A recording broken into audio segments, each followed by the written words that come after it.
Fire away.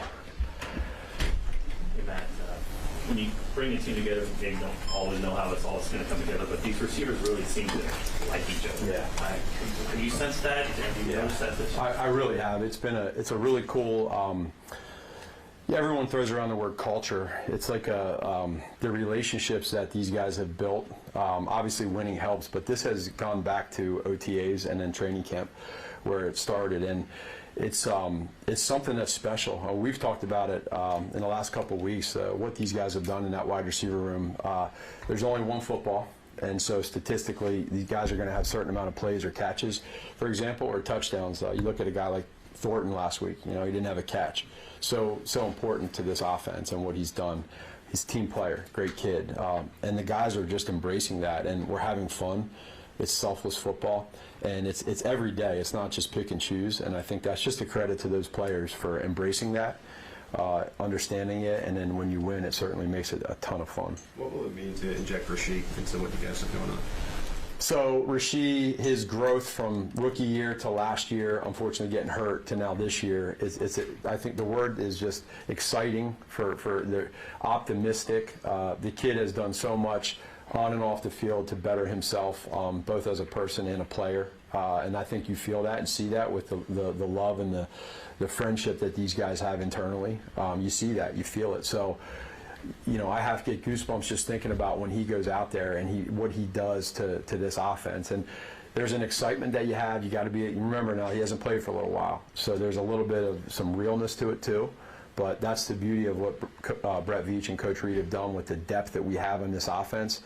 And, I think it's been well stated that there haven't been a whole lot of plays or games that the three of those guys have played together, and now we get a chance to do that. Matt, with a player like Maxx Crosby, how mindful do you have to be of that in your play calling and how you approach that? You have to. And in the offseason, the Kelsey brothers, and they did that little deal, that interview with me. They asked me, who's one of the most important defensive or toughest defensive players that you go against, and Max Crosby's right there. So anytime, you're talking about a ton of players and somebody that just does he goes 100% of the time, all the time, and it's relentless. And so he's a game changer. He can affect the game. And so just a ton of respect, and you got to know where he's at on every play. With him mostly lining up on the left, I guess, how have you seen Juwan grow and the confidence he had in this particular matchup? Well, it's been good. I remember, just going back and looking at Juwan when he was a free agent, and they've had some battles now prior to Kansas City, before Juwan was here. They've gone at it, and so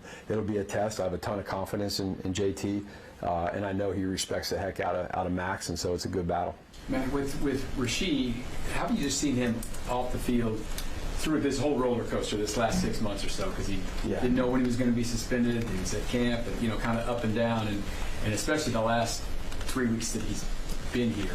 Yeah, no, the person that I see, and just kind of him understanding what he did wrong, and part of that when you go through that is you got to be able to accept that and understand that what happened was not right, but you got to be able to learn from that. And I think when you can do that, that's a powerful message, and he's done that. And his growth as a football player, which is where I see him most, that's the part where, he wants to grow on how to learn and grow on how to run a sail route or a corner route or a quick, post route, five-step, little things like that are first world problems for everybody else. For him, it's something that he can keep growing with. So I love where he's at, and kid has a smile on his face every day, and he's ready to rock and roll.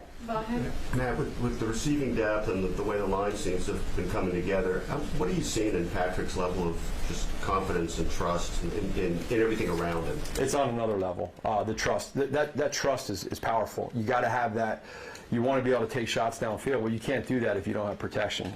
You want to be able to take shots downfield. You got to have the guys that together can attack a defense. So you put that together, and then you put you put Patrick back there, and these guys are they're executing at a high level right now. And so as a coach, that's fun to be able to come in here on a Monday and put together and show them how we're improving. We're creating this identity.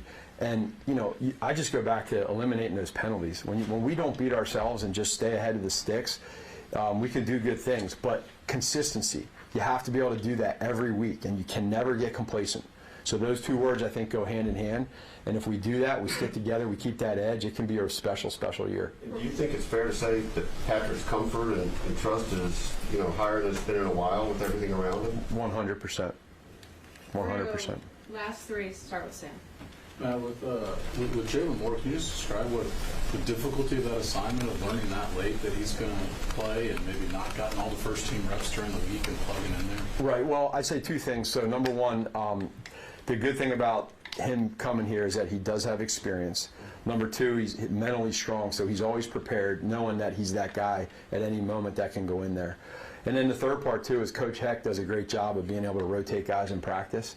And so you throw all those three together, and then all of a sudden you get kind of a short notice, quick deal that, hey, you're going to start and play against one of the best defensive ends in the game. What a credit to him. And he just stayed true and time tested, and I think it was a pretty cool moment after the game when he broke down the huddle. The huddle was pretty cool. Blair. Matt, your name's been associated with the Tennessee Titans job. Not the first time that your name's been associated with those jobs. What do you do with that?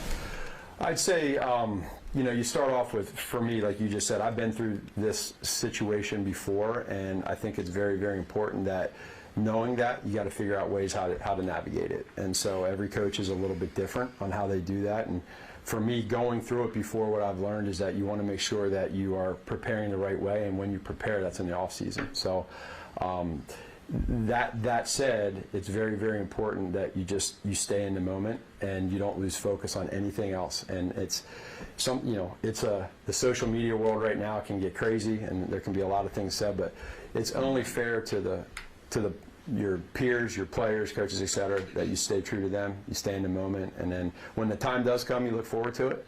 But the time's not right now, so I'm all. What we have going on right now in this building, and I've been here for going into 9 years, 5 and now 4. It's something that's different in a good way, and so I love being a part of it. I love coming here, being with these guys every day, and man, it's just awesome. Matt, you did prepare for it in the off season, like this is something. Yeah. Yeah. I think that's important to do. Last one, Zach. Coach Reed mentioned Mark DeLeon and how he's helped you a little bit from a defensive perspective. Can you talk a little bit about his role? For sure. He's Mark DeLeon, again, goes back to his defensive side of the ball here with Coach Sutton back in 13, 14, 15 when we were here. And so I think it's a unique role where you have somebody that has an expertise on defense that can come in and really help confirm and maybe tell us we're idiots sometimes when we think we know everything on offense that the defense is doing, and he can maybe help us out some, and he's been great with that. He pours a lot of time and energy into what he does, and I give Coach Reed a lot of credit for embracing that type of opportunity for him, and he's been a huge advantage this year for us. Thank you, Coach. Thank you. Y'all take care.